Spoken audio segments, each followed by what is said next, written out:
नरेंद्र मोदी जी महाराष्ट्र में जाता है, वहाँ मध्य प्रदेश में जाता है, वहाँ एनसीपी को लेके बात करता है और यूएस में जाता है, महंगाई के बारे में बात नहीं करते हैं, मणिपुर का भूल गया है। अरे नरेंद्र मोदी जी याद तो करना चाहिए, महंगाई के नाम पे दुनिया भर के लोग ने डंका बजाया 14 में। अभी क्या हालत है उसके बारे में ना इनका कोई इनका 70 दिन के बाद स्मृति ईरानी एक ट्वीट लगाने से हो गया। एक ट्वीट, यह मेथी को किस लड़े, हरियाणा में जाट नान जाट लड़े, पंजाब में सिख और पंजाबी लड़े और कोई जाति लड़े।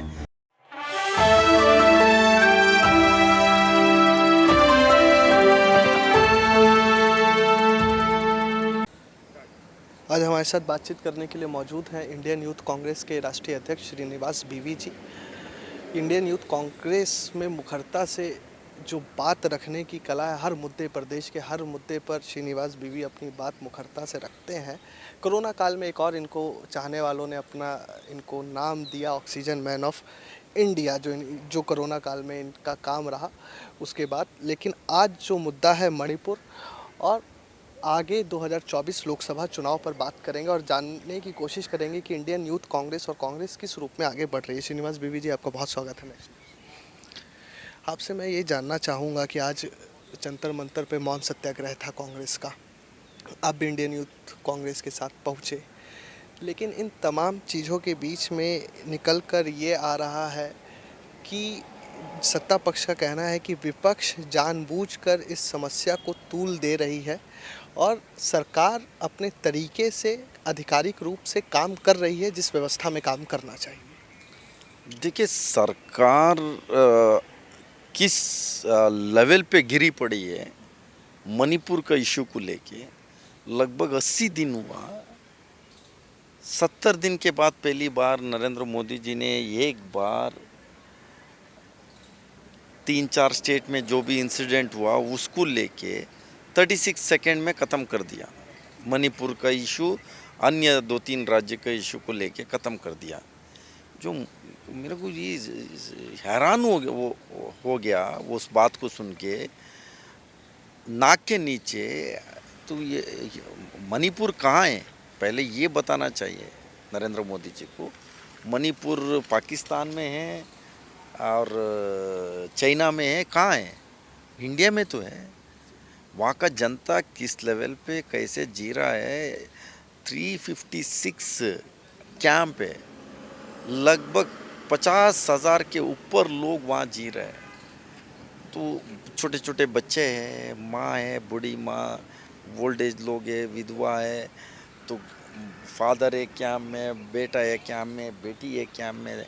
वो स्थिति तो कोई वो सोच ही नहीं सकता है।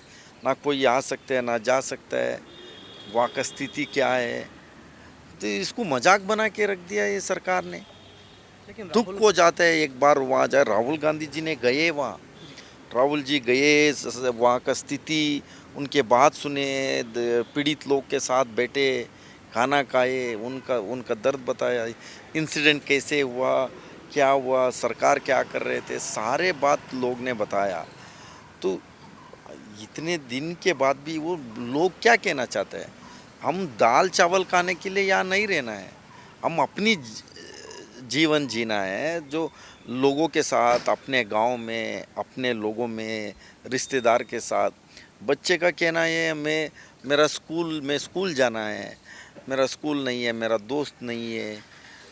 मीन्स वो लोग कहाँ जा सकते हैं? राहुल गांधी जी ने कल एक ट्वीट किया कि सरकार की निष्क्रियता की वजह से मणिपुर आज जल रहा है, जिसके जवाब में सत्ता पक्ष की तरफ से ये हमला हुआ कि मणिपुर गठन के बाद से ही मेतई और कुकी नागा समुदाय के बीच का जो संघर्ष है या जो विवाद है, उसको कांग्रेस ने अपने फ़ायदे के लिए और सत्ता में लंबा बने रहने के लिए छोड़ दिया, जिसका परिणाम आज मणिपुर जलने के रूप में देश देख रहा है।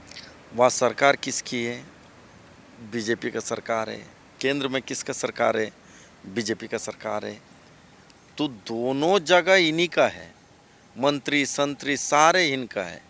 तो कांग्रेस क्या करेगी? कांग्रेस वहाँ जनता का सेवा करने का काम किया। ये माँ शब्द भूल गया।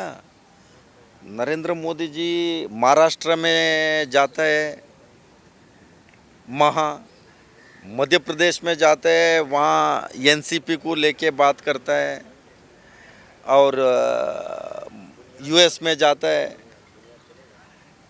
महंगाई के बारे में बात नहीं करते हैं, मणिपुर का भूल गया है। अरे नरेंद्र मोदी जी, याद तो करना चाहिए, महंगाई के नाम पे दुनिया भर के लोग ने डंका बजाया 14 में, अभी क्या हालत है उसके बारे में ना इनका कोई एक, इनका 70 दिन के बाद स्मृति ईरानी एक ट्वीट लगाने से हो गया, एक ट्वीट।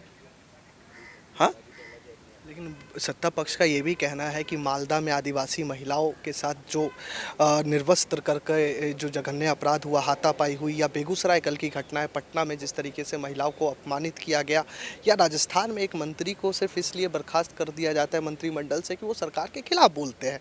तो स्मृति ईरानी से लेकर अनुराग ठाकुर तक ने सबने ये कहा कि विपक्ष अपना घर देख नहीं रहा और जिस आग को सरकार बुझाने की कोशिश कर रही है उसमें घी डाल रहा है, पेट्रोल डाल रहा है और सिर्फ राजनीति अपनी साध रहा है।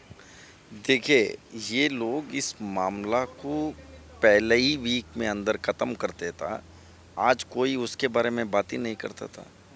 सब कुछ उनके हाथ में है। वहाँ का जो लोग है, एक्स आर्मी सर्विस मैन है, वो लोग कह रहे हैं सरकार चाहता था ये आधे घंटे में ये मामला ख़त्म हो जाता था, वो लोग नहीं चाहते हैं। इनका काम है, इनका सोच है, आपस में लड़ाने का सोच है, कैसे ही लड़ाते रहे।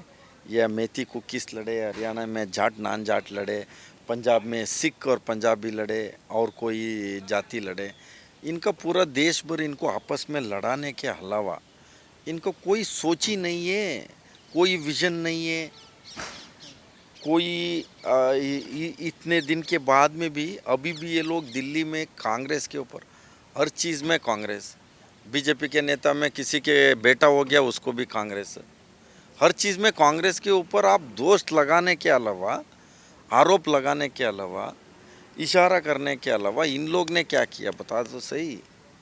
हर चीज़ में नेहरू जी का, बेरोजगारी नेहरू जी, महंगाई उसको सोनिया जी, हर चीज़ में कांग्रेस नेता को आपने ब्लेम कर रहा है। तो आप लोग अभी सत्ता में बैठ के क्या कर रहे हैं? 2024 के लिए एक गठबंधन हुआ जिसकी परिणति हमने बेंगलोर में देखी और उससे पहले की बैठक बिहार में हुई। दो सवाल इससे मैं आपसे जानना चाहूँगा कि जो इंडिया गठबंधन बना, जैसा राहुल गांधी कहते हैं आइडिया ऑफ इंडिया, तो जो इंडिया गठबंधन है वो राहुल गांधी या कांग्रेस के आइडिया ऑफ इंडिया के अनुरूप है और क्या दो है? क्योंकि पीछे भूतकाल में कई गठबंधन हमने यूपी में देखे, दूसरे राज्यों में देखे, चुनाव के बाद वो गठबंधन चले नहीं, अगर मन अनुरूप परिणाम नहीं आया तो गठबंधन चलेगा। और आइडिया ऑफ इंडिया इस समय में देश का लोकतंत्र बचाना है, संविधान को बचाना है, तो सारे अपोजिशन इकट्ठा हो रहा है। देश को बचाना है तो इकट्ठा होना है, नहीं तो ऑप्शन नहीं है। राहुल गांधी जी एक विजनरी लीडर है। जो पदयात्रा निकला, भारत जोड़ो पदयात्रा, वो भी मकसद लेके निकला, महंगाई हो, बेरोजगारी हो, नफ़रत हिंसा हो, और साथ में जो करप्शन, तमाम इशू को लेके गया। यही बीजेपी वाले ने क्या क्या बातें किया। 120 लोगों के साथ स्टार्ट हुआ, लाखों लाखों लोग वहाँ पहुँचे कश्मीर, राहुल जी चल रहे थे, सारे बीजेपी नेता जल रहे, आज भी जल रहे वो लोग। राहुल जी को कोई कसर नहीं छोड़ रहे हैं। उनका व्यक्तिगत उनको इमेज को डैमेज करने के लिए हज़ारों हज़ारों करोड़ लगा दिया है। 2014 से आज तक लगा रहा है।